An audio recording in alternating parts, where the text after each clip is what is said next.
Hey guys, so we removed the engine out of this 997 Turbo. This one already had a lot of modifications done back in 2017 by us. And really interesting story, I owned this vehicle and I was able to sell it to a really awesome customer down in Florida. He ended up selling it to a gentleman in Texas, and now it's back at our shop again, and he wants to do some more modifications, some more upgrades, and just really to have the car gone through. We're going to upgrade the suspension. We're going to do front and rear. Here's our engine out on the stand. This engine is being disassembled slightly, so we're going to have the cam covers off. Our turbochargers, variable geometry turbochargers, are off, which I'll show you guys on the bench. They're actually a large turbocharger that we used for when we did the stage 2.5 package on this car. This one's still being removed. So these are factory turbos that have the internals bored out to make them much larger.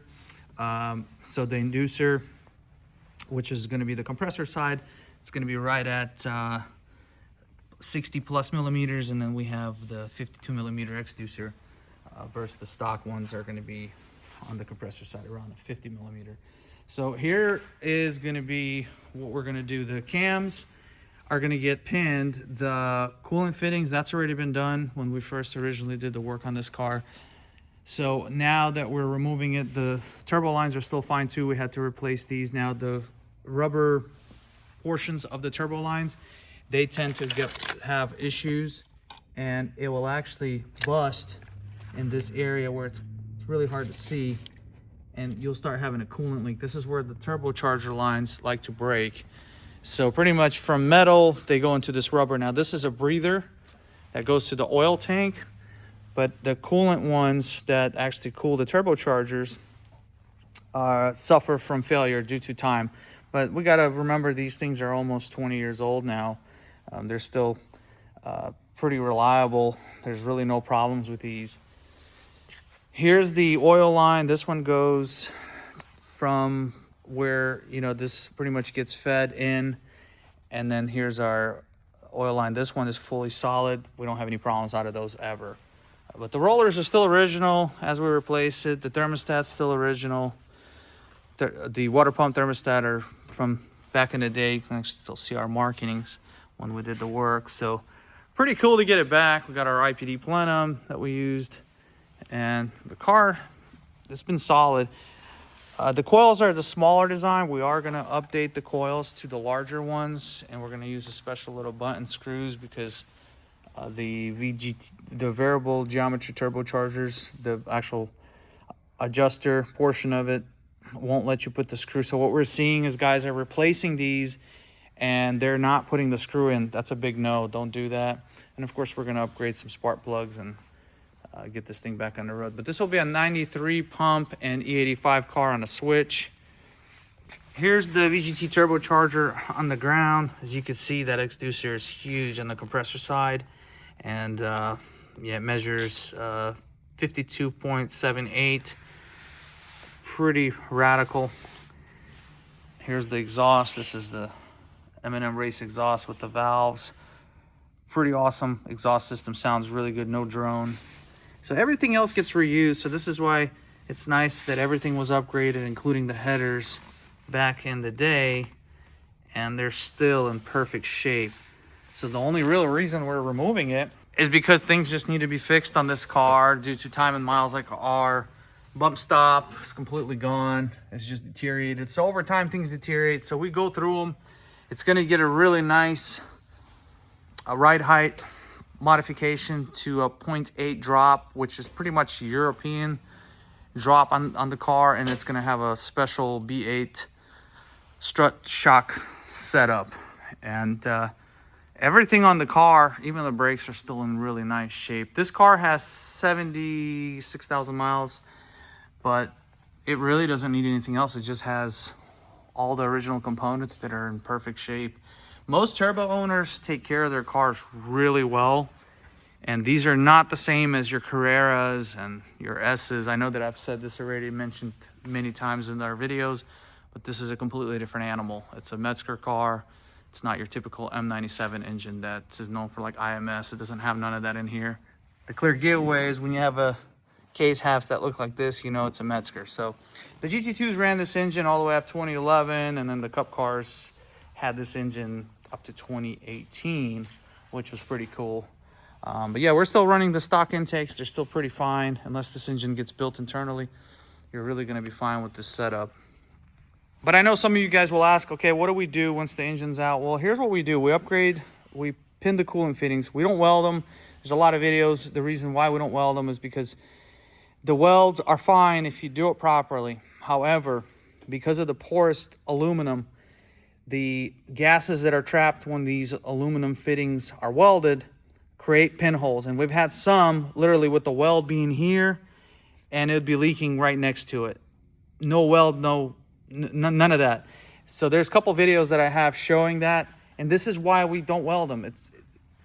If it's pinned properly and glued, it's going to last the life of you and the life of the car. You'll never have a problem. We've never had a single failure in the past 20 years. We've never seen one, but we've seen over 5 coolant fittings that have failed on 5 different 997s and 996s combined that were welded great. And they ended up having problems 2-3 years later with coolant smells. Of course, they didn't leak, but they just had an annoying coolant smell. Like you would have just coolant build up and, you know, just would sugarize, crystallize at the piping. When we would remove it, we would see it. So we would have to re-weld the section and then pressure test it again. And when they do get welded, guys will pressure test them and do them properly. So I know that there's some guys out there that swear that this is, you know, when you pin them, it's not as good. Well, there's never been a recorded failure when it was done correctly. As long as they have not started to pull out where your aluminum goes into the cast aluminum, you're going to have no issues. But if you know anything about metallurgy, and when you have welds from billet to cast, this is 2 different metals. So you have to use a special filler rod, and the metals will get heated up at different temperatures and they'll expand differently. So there's just a lot going on when you weld to cheap cast material that's sand casted, that has little gas pockets inside, and those gas pockets will open up and you start having problems. So we can make another video explaining why we don't weld them. We have had them welded and we had no issues, but we had a lot from very reputable shops that do really good work that had these particular problems. So I made up our mind to never have this issue because I don't want to have a customer come back with that same problem, because this is a lot of work to remove this. So pinning them is the way to go. It's definitely better than having just glue and the way the factory intended it. So when you have a pin, you make one solid piece. So I'm not going to argue about it. If you guys want to comment and argue with each other which way is better, I'm telling you the pin way is the way to go. Sharkworks been doing it for years and they've never had a problem. All right, let's move down. So the cam shaft hub slip is a big issue. All of them pretty much have that problem, and I'll show you guys what that looks like. And when we do pull it off, we'll make another video. These pipes get replaced. Sometimes we'll modify these to accept the GT3 oil dipstick. On this one, we're not going to do that. I mentioned it to the customer. He wasn't interested to do it on this one at this time. So the coils, the spark plugs, all that gets replaced as well, and we pretty much reseal them. So that's it. This console gets removed when we do pin cooling fittings. We also replace the turbo pump lines that scavenges the oil from the turbochargers. It's actually on center here in the middle, and there's a seal with a gasket here that we also replace because we've started to get some 996s with them leaking. There's quite a few things that needs to be done once this engine is removed. A lot of these O-rings. Big problem is the secondary air pumps. We've had them break apart inside and actually start to shoot metal debris from the windings, and you don't want that to end up somehow in your intake system and in the engine. So we do take these off and check them. They're starting to be a big problem. These coolers, we've had a couple of these come in with these coolers leaking. At the time when we did the modifications, these coolers were replaced, so they're still good to go. But if you are on the original ones, we recommend replacing them. So keep in mind, this car is almost 20 years old, especially if you have a 996. So you're gonna have things that will wear out. It's not that things are bad. I know in the comments, some of you guys will comment, "Oh, these cars are unreliable. This is horrible. You guys are doing 20 grand worth of work or whatnot." But that's not horrible when you have a car that's basically almost 20 years old. That's really minimal. Even these hoses, like we've had these replaced in 2017, and they're still very nice. They don't have any crazy softness or hardness to them where they would be showing any signs of failure or starting to deteriorate. So they're in very good shape. Porsche makes very good quality parts, except these corrugated pipes. Sometimes these will start to break away, but these are still really good. Like they're not even making any kind of, you'll normally hear crackling when they're bad, but obviously this one was installed new in 2017, so you're not going to have any issues. And these pipes right here for the evap, sometimes these will break in this area, but not on these 997s. We've seen the 996 piping on these definitely break.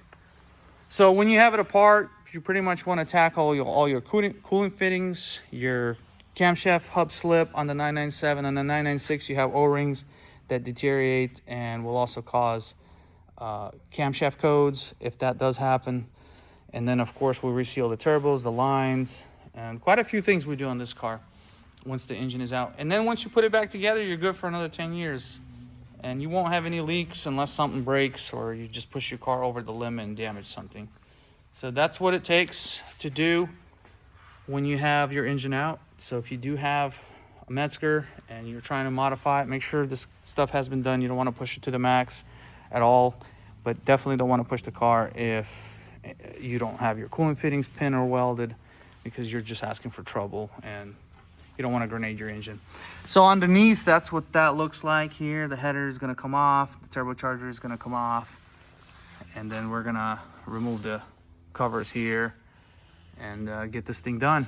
Anyways, guys, thank you for watching. If you have any questions, email us. If you're trying to bring your Porsche in to get serviced, and if you have a GT2, GT3, we'd be more than happy to help you, or a turbo. We also do the regular 911s and some of the other models as well. Thank you guys for watching, and we'll see you next time.